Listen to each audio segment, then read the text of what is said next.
I want to go through the solutions to the homework that you were doing. So 4.2, you were firstly asked to define the relative atomic mass, okay? Now that's definition 8 in your definition sheets. Relative atomic mass is the average, you need the word average, mass of an atom of the element relative to 1/12 the mass of the carbon-12 isotope. Then you were asked to define atomic number. Well, atomic number is the number of protons in a nucleus of an atom. That's your definition number 5. Then it asks you, what would the effect here on argon and potassium, okay, if the elements were arranged in order of increasing atomic mass. Now, when you look up the relative atomic masses, you'll see that argon has a mass of 39.95 and potassium has a mass of that. So if you were listing the elements in order of increasing mass, then you'd put potassium first, then argon, okay? And similarly, the example we did in school with beryllium and iodine, if you look up the numbers, beryllium is 127.6, iodine is 126.9. So iodine is lighter, so iodine would go first if they were being put in order of increasing atomic mass. But they're not, of course, okay? They're being put in order of increasing atomic number. And then it said to you to state the number of electrons, protons and neutrons in magnesium, in an isotope of magnesium. Now the atomic number is 12, which tells you that there are 12 protons. Protons are positively charged, remember, so if there's 12 protons, there has to be 12 negative electrons, and then you subtract. So 26 minus 12 will give you 14 neutrons, okay? And that was the information that you were asked there. Now, then in the next example there, I just want to go to the photo altogether of the mass spec look. So you were asked to describe with the aid of a label diagram the mode of operation of a mass spectrometer. Now I asked you also in the Edmodo post to put in the principle. So what's the principle of a mass spectrometer? That charged particles moving in a magnetic field will experience a force or a deflection, and the size of that force or deflection depends on on the mass of the particles, okay? Now the processes then, we had Victor is a stupid dope. See the process at the bottom of the page there? So vaporization.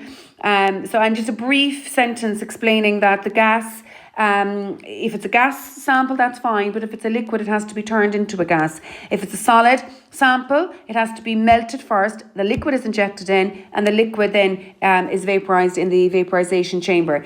Ionization then is where the electrons from the electron gun knock off electrons in the outer shells of the atoms, so you're forming positively charged ions because the atoms are losing electrons. They're accelerated then towards a negative plate, and then separation of the particles occur in the magnetic field, and then they're detected finally. So that's the processes. Remember, separation in a magnetic field, and then finally detection, okay? So you'd draw the diagram and you'd principle the process, and then they asked you for 2 uses.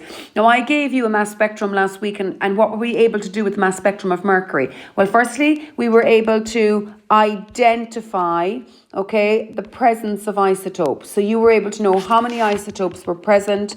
With that then also, you were able to calculate the abundance, okay, the abundance of each isotope. And what were we able to do with that? We were able to work out the relative atomic mass. More complicated ones in university that you might do, you'd be able to work out the relative molecular mass, and the other use for mass spectrometers in drug testing or something like that, okay? Now, they asked you then in 4.3 as well, why is it necessary to operate a mass spectrometer under a high vacuum? Well, the reason for that is so that you can vaporize the samples, that the samples will turn to a gas in the chamber. Okay. Now 4.4 then asked you to write the electron configuration of the fluorine atom. Now, when you look up fluorine in the periodic table, you'll see that it has 9 electrons. So when you write the electron configuration of that, it's 1s2, 2s2, and then 2p5. Remember, you can put 6 electrons in total into the p sublevels. So count them up now. 2 and 2 is 4, and 5 is 9. They also asked you to draw the calcium ion. Now, they never told you the charge on the ion, but if you look up the periodic table, you will see that calcium is in group 2. Now, from Junior Cert, what does it tell you if something is in a group 2? It tells you that it has 2 electrons in its outer shell. So what will happen to the calcium atom? The atom will lose 2 electrons and become a positively charged. So calcium atoms lose 2 electrons and become positively charged ions like that, okay? So If you're asked to write the electron configuration of the calcium ion, you need to look at your periodic table. Well, the calcium atom has 20 electrons. So what happens to the ion? It lost 2, so the ion has 18 electrons. And then you write something with a configuration of 18, okay? So 1s2, 2s2, 2p6, 3s2 is next, 3p6, and then 4, no, that's it actually, because you count them up. Then look, 2 and 2 is 4, and 6 is 10, 12, and 18. So that's the configuration of the calcium ion at the bottom there, okay? Now, the other thing they asked you to do then was to write the configuration for chromium and for manganese. Now, chromium has 24 electrons, and the minute I, mention chromium, you should be thinking exception. The other exception to Aufbau's principle is copper. Okay, so when you write the 24 electrons we have to put in, so we'll start filling it there. 2p6, okay, 4s2, and then if we were following Aufbau's principle, we would be putting 4 electrons there into the 3D sublevel. Now, count that up. 2 and 2 is 4, and 6 is 10, 12, 18, 20, and 24. But remember what happens. One of the electrons flips over to the 3D, so you actually have 4s1 and 3d5. Half full D sublevel means that the chromium atom is more stable. So that's that's what you'd be writing. Manganese then, okay, 1s2, it's not an exception, so you're just following Aufbau's principle as normal there. 4s2 and 3d5. Okay, that's a 5. Is that all right? Now, they asked you then, what do the following ions have in common? So they have oxygen -2, they have fluorine minus, they have Na plus, and they have Mg plus 2. Okay? Now, oxygen atoms, right, have 8 electrons in their outer shell. So how did you form the O -2? -2 ions gained 2 electrons. So the oxygen atom gained 2 electrons. So now it has 10 electrons.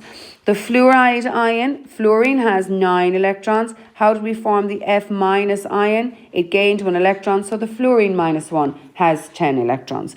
Sodium, I'll just about this here for a second. Sodium has what's the 11 electrons, okay?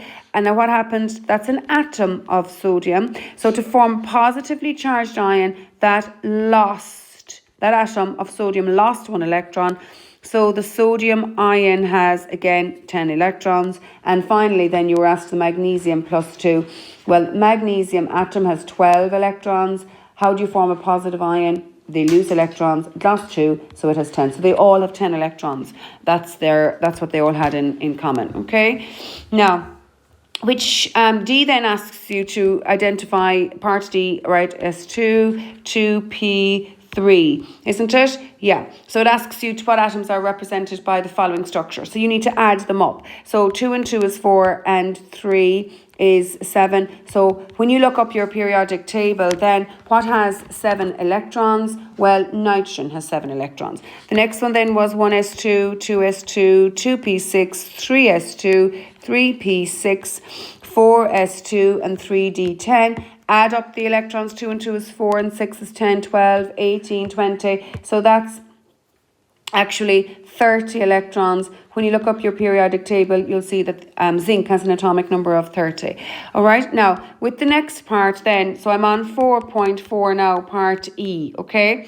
You were told that a metal ion, M+3, has a configuration of that, okay? And they want you to write the configuration for the metal atom. Now, the M atom, what happened, that M atom, to form M+3? Well, it lost 3 electrons. So how many electrons did the atom have originally? Well, how many electrons does the ion have? 2 and 2 is 4 and 6 is 10. So the ion has 10. The atom lost 3 and now has 10. So the atom must have had 13. And then if you look, what has, an atomic number of 13? It's aluminium. And when you write it then, it's 1s2, 2s2, 2p6, and then 3s2 and 3p1. Count it up now to be sure. 2 and 2 is 4 and 6 is 10, 12, and 1 is 13. So aluminium, and that's your configuration. And then it asks you how many electrons in the fluorine and show how they're distributed along the p orbitals. Well, 9 electrons when you look up atomic number of fluorine in the periodic table. And then I'm just going to write it in for a second. So it's 1s2, 2s2. Now check that that's 9. 2 and 2 is 4 and 5 is 9. Now they wanted you to show how they're arranged in the p in the p orbitals. Now, the p sublevel is made up of 2px, 2py, and 2pz. So remember, you put 2 into the first, 2, and then 1. So that's, you write your configuration like